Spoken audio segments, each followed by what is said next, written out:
Grand Rising, one and all from New York City.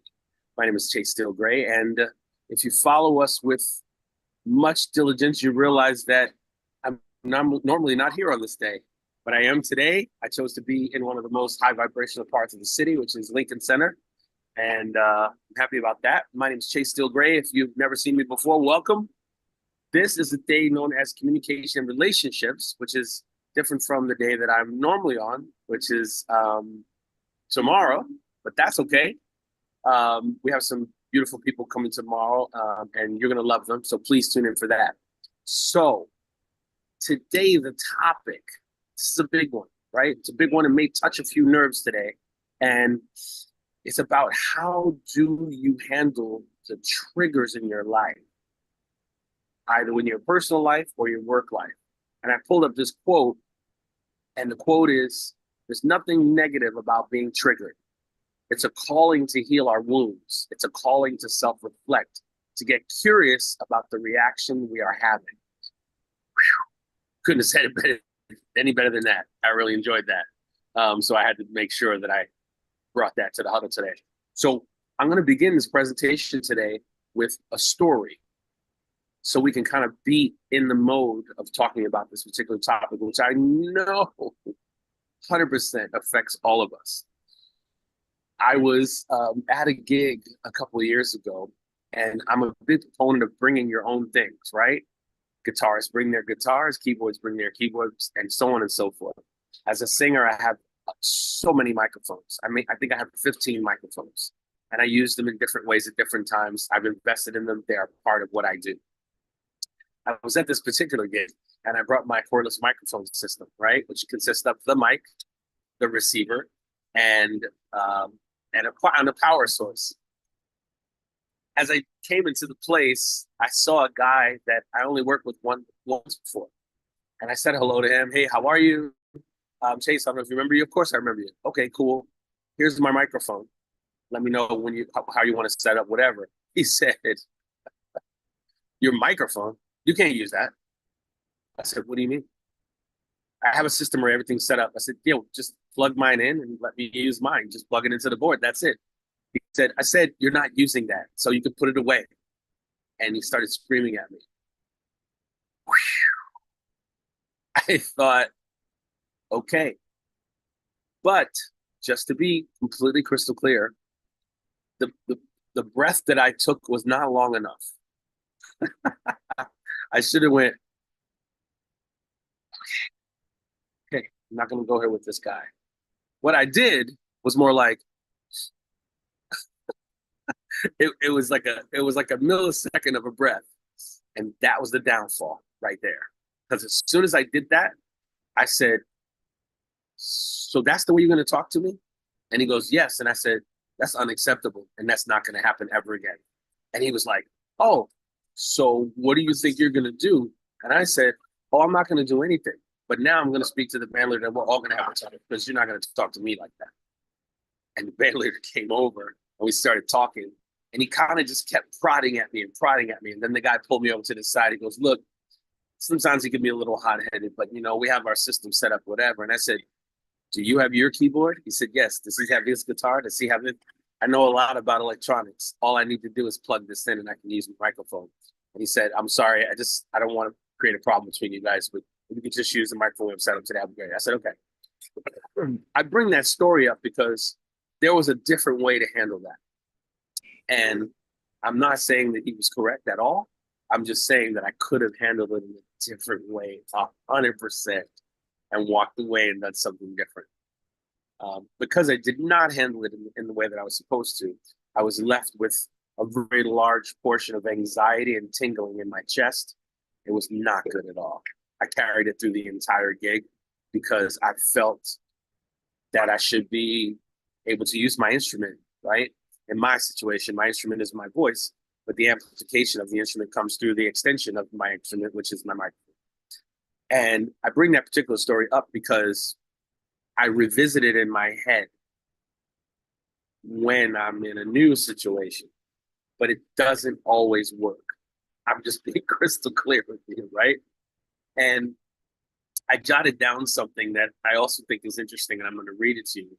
It says, triggers are a message from your spirit showing you where you're holding on to an internal wound that is asking to be healed. I was like, okay, again, bullseye, right? We just don't always identify with it, or do we want to step up to it? We want to block it, we want to deny it, we want to blame someone else, so on and so forth, right? We all done it, and we all do it to this day, but maybe a lot less than we used to because we feel that sting, that little jolt that happens, right? Also, when you have, or when you're talking about personal relationships, the personal relationship that you have with someone or in the midst of someone, if you're having a conversation with them and somewhere in the conversation you feel A, you're not being heard, B, you're being disrespected, C, you are kind of being taunted at or being felt like you're not intelligent or whatever, this can trigger something, right? I'm talking right away, like within a second. And then you ask yourself, where does that come from? As a child, were my parents that way towards me in my last relationship? Was someone like that to me at my job? Is my boss like that to me? All these questions start to come into your head. And by the way, not everybody has these questions. Some people are just where they are and they don't know until someone pulls them aside and says, hey, what's going on? There was a story yesterday. Was it yesterday or the day before yesterday? There was a woman here in New York City. She was walking down the street, or walking down a pier in New Jersey, and there was a guy, an older man, I think, who might have been with his grandson or whatever, and he had this big bike. And she was walking, and for some reason, he was taking up more space than she thought he could. And she said to him, what are you doing? This is still America. You should be going on the right side, not the left. What's wrong with you? And the guy was an elderly man. He was with his grandson. His grandson was very young. There was an outside person that saw the whole thing, and she rushed over to the woman. She said, what are you doing? Why are you speaking to him like this? This is an old man. It's left, right, who cares? It's the peer. Why would you talk to him like that? It's very disrespectful. You should check yourself before you speak to older people like that again. She thought the woman was going to literally step back at her. And the woman looked at her and she said, thank you. Thank you for saying that to me. Thank you for seeing me outside of my fluidity and my authenticity. I should not have screamed at her. You're right. And I thought, wow, that's in the small percentile of those kind of situations. And she was grateful. And they smiled, they hugged each other, and they exchanged phone numbers. Imagine that, right? I mean, what an incredible story. Like literally an incredible story. Another story that I want to bring up is years ago, and this is for people who have lost people in any way, shape, or form, right? There was a young man, who took another young man's life. They were both 20, 18 to 20. I don't remember why he took the other one's life, but the young man passed. The woman who lost her son in the courtroom was speaking to everyone else, and she said, you know what? I don't think this young man meant to end my son's life. I don't know why it happened, but if I don't come here and support him and realize that this could trigger me forever, I won't be in a good place. I just won't be in a good place if I come here. That woman, now this is a story that recognizes the triggers before they happen. Instead of being angry and crying and screaming and asking for her son and being rude to the family, she waited for the young boy to get out of prison. And when he got out of prison, she had a job for him and a place to live. And she said, I'm going to make sure that you don't, A, live your life guilty about what you did. B, make my life miserable because I'm triggered by you. So I'm going to support you so that you can become a better person going forward. I've never heard anything like that in my life. And he became a better person and he mentored some other people and it started going on and on and on. This would be the opposite of a trigger, stopping it way at the beginning, right? So when we talk about that, the triggers, right? Carrying patterns that no longer serve you. You carry them. They're with you all the time. Because as soon as someone says something, just like a gun, see a gun when you cock the gun, that you're ready. Oh, I'm ready to shoot right away.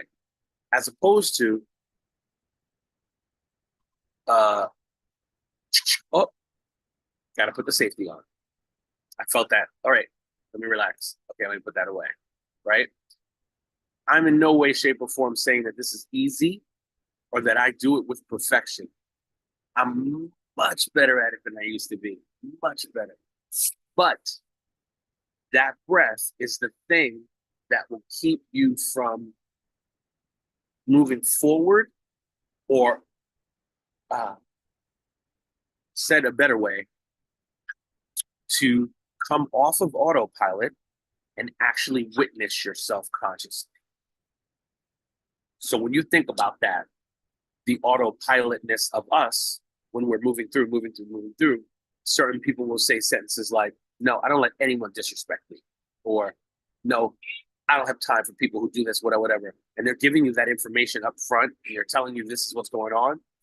You know that they've been somewhere before you, right? You know that that person is scraped. It happens to me all the time. I meet people and they tell you their rules right away. This is what I want to do, whatever. And I say to myself, wow, we just said hello. Like, I don't even know what's going on yet or how you so on and so forth.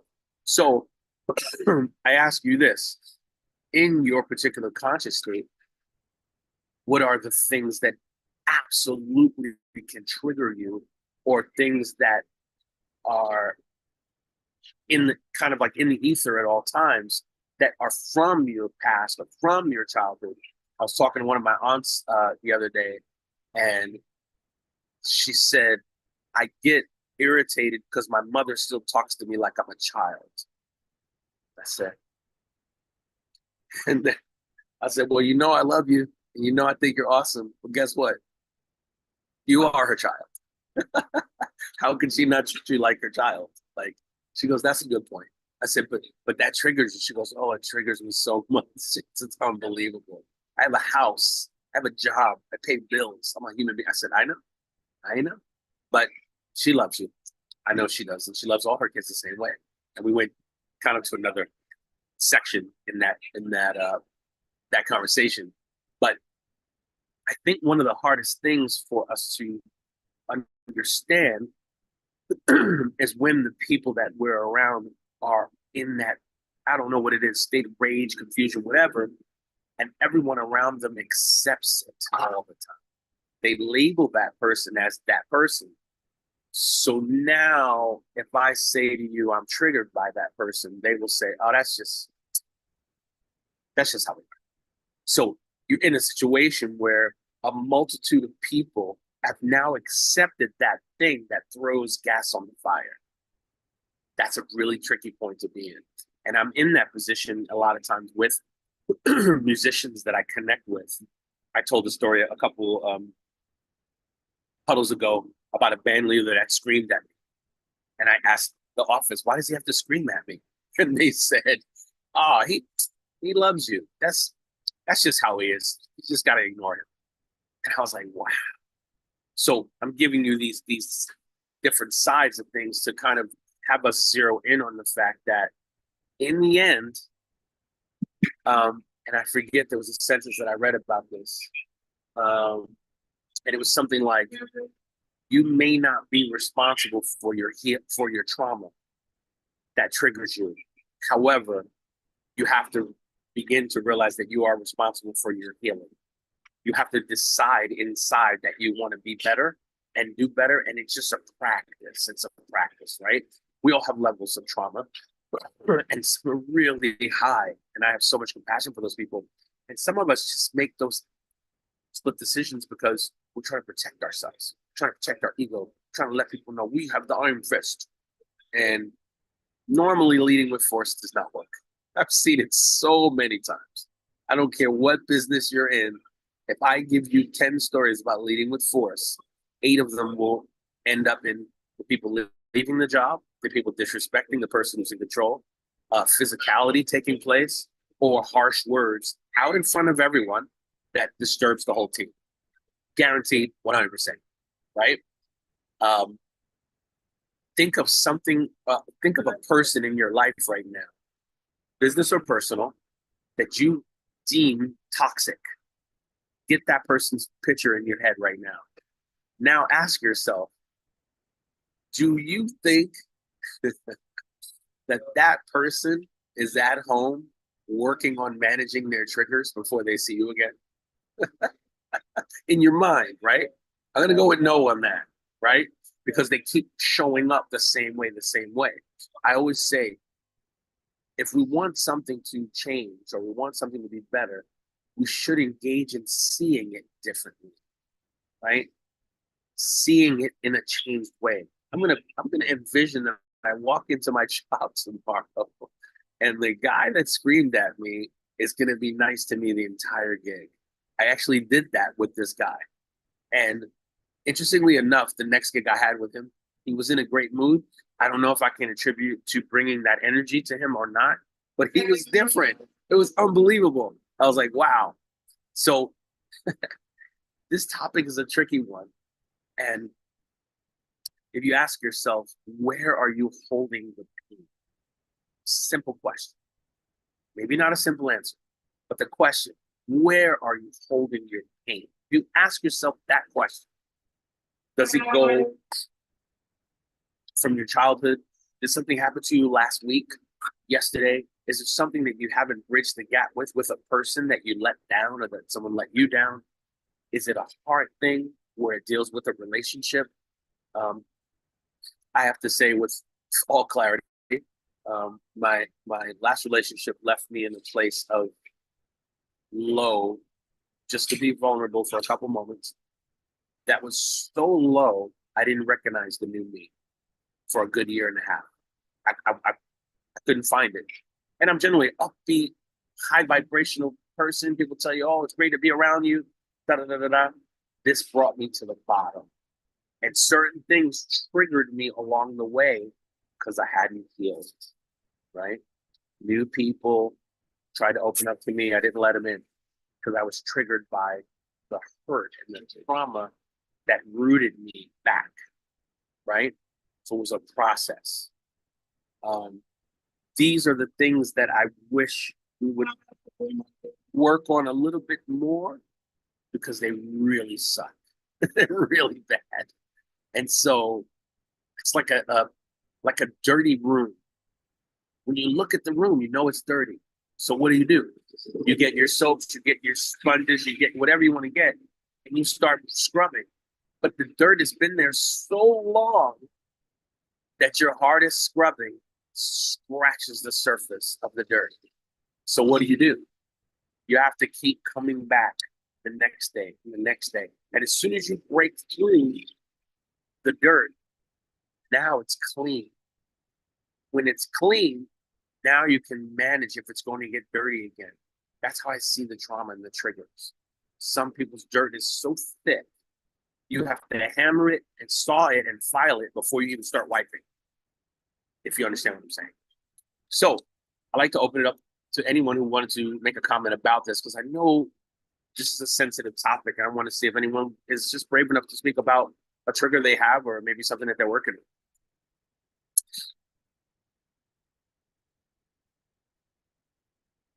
La di da. Okay, that's fine. See, I told you it was gonna be a tough one today. I told you. I told you. The thing is this. Here we are.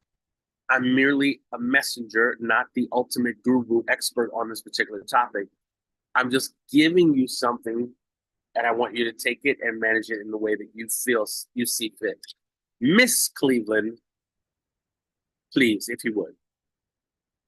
Good morning, morning. How are you this morning? working on keeping it together. Awesome, awesome.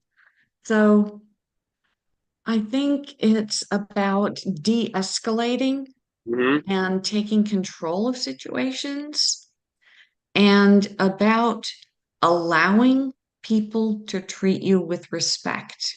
Mm, Let me say yes. that again. Allowing people to treat you with respect, not demanding. May I ask you a question quickly before you say anything else?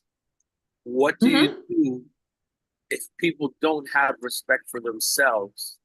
How do they have respect for you? Oh, well, you just treat them with kindness and love. Got it. And if they're That would be going to my answer. continue to mistreat you, Yes. if they're going to continue and mistreat you, you need to reconsider if you need them in your life. If there's some way that you can limit exposure to those people. Right. Truth. That's truth. That is truth. Yeah. So, as you know, I have a big hurt in my life that I keep trying to Yes. work through, Yes. and I don't know that I ever will. Right. But you won't leave the field. So, Right. You'll still be engaged. mhm, yeah, yeah. I'm on your team. So, I'm here for you, just so you know.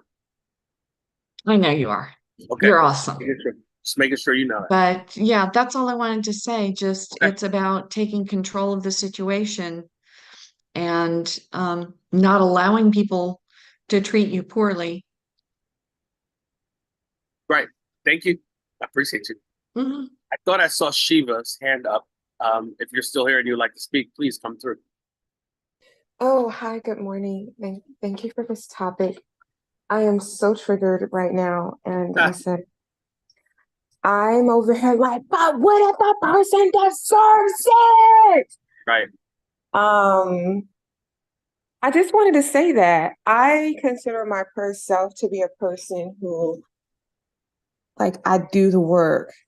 Like, Right. I do the freaking Hmm. work. And there is one person in my life that it's like I don't know. It's like a persistent, uncomfortable, and the only way that I've been able to access even just like tolerance is to not say anything to him. And this is not about anybody that I can just not be without in my life. But yeah, I'm thankful for this conversation and I'm like angry, because when I do the work, right? And I think too at some point, and this is not just about this person, but in my life, certain people over the years, it's like when you feel like you're doing the work by yourself, like when you ask that question, hey, do you think that this person is sitting there trying to figure out how they're gonna manage their triggers? And so I'm just like I'm grateful Right.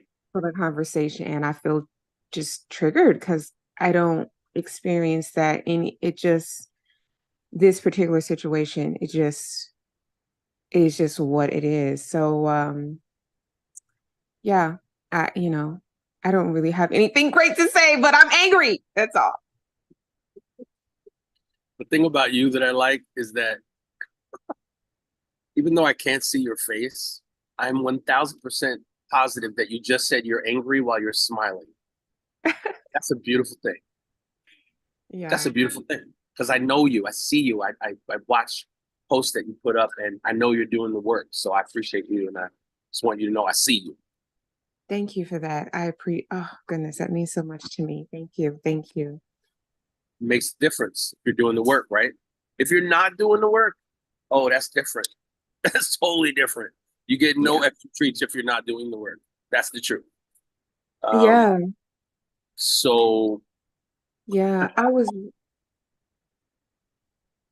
um, just want to share this one more thing. I was yeah, writing something recently about grief because it's an ongoing situation. Like I keep thinking, I'm over this. I've reached the top of the mountain of enlightenment in this particular situation. And I wrote that, I think there are certain situations that I don't know that we ever recover from. We just kind of, in the same way, if a person has a physical ailment, like a limp or something, it just requires daily care and attention. And that's for me is how this experience is a relationship. I experienced it. It's like it's there. Right. You're Yeah. talking about with that person? Yeah. Yeah. Okay. Like because I've done a lot of forgiveness work. I mean, I'm not talking about petty work. I'm in deep, dark, going into soul, looking at my stuff. And Right. when I emerge and I land on the ground, it's like, nope, I'm still pissed. I'm still hurt. I still can't Right. yeah. So, and I Well, just, I'll tell you something that someone told me a while ago. If you're in a situation with a person and it's been a long time that you've been in that situation and you're still upset and nothing has changed, congratulations. You are actually getting something from that situation. You have to claim it. yeah, it's the truth. That hurt when I heard it too. Don't worry. It's the Don't worry. truth. Don't worry. Because if you I want to get think it stuff gives, from it, you wouldn't be there. this is true. I'll say this last thing. I think it gives me the necessary edge that I need to have balance because I Yeah. think I could be a little bit too love and light. And this gives me the Yeah. necessary edge to keep things into Right. perspective. So, yeah, thank you for that. It's the truth. Man, that cut when I heard that. I'm like, what? I don't need anything from this person. What? They were like, yeah, when you're tired, you'll be tired. And when you know it, you know it. And the day came. It did come. It came with a day when I went, uh-oh, I'm turning the light switch off. And that was it. That was done. I never had any more stress after that from that And now person. I'm Amazing. angry and triggered again. Thank you. Yeah, no problem. Um, so, my people, some of us are triggered by the triggers, if that makes sense. So Yeah.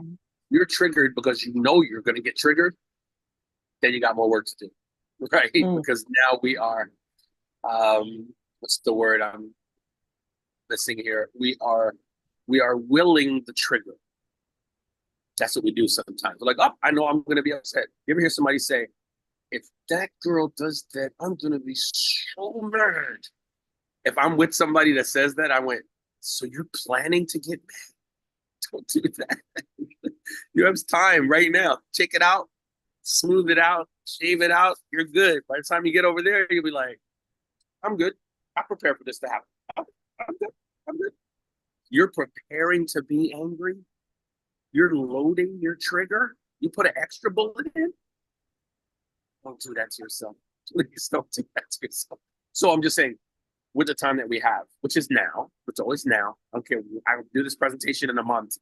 Now, what do you want to do right now? Today, I'm going to be happy. I'm going to go sing for some senior citizens in Upper New York. I'm going to make them smile. I'm going to come in looking well, smelling nice. I'm going to shake hands with people. I'm going to smile, and I'm going to create an atmosphere for them. See, I already planned it. I'm good. Guess what? Something could happen there that challenges this particular thing that I just said. But if I don't pull away from it and I stay in the place that's good, I'll be fine.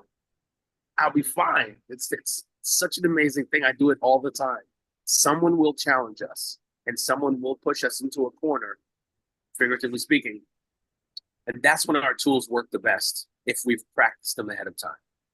That's how I really, really feel about that.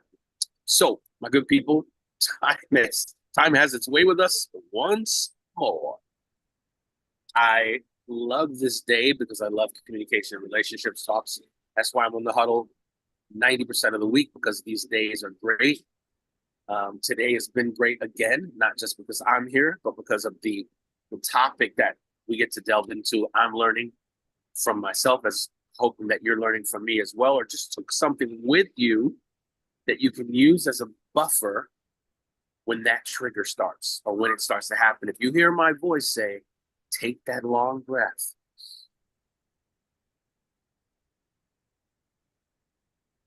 you're halfway there. That's what I really believe.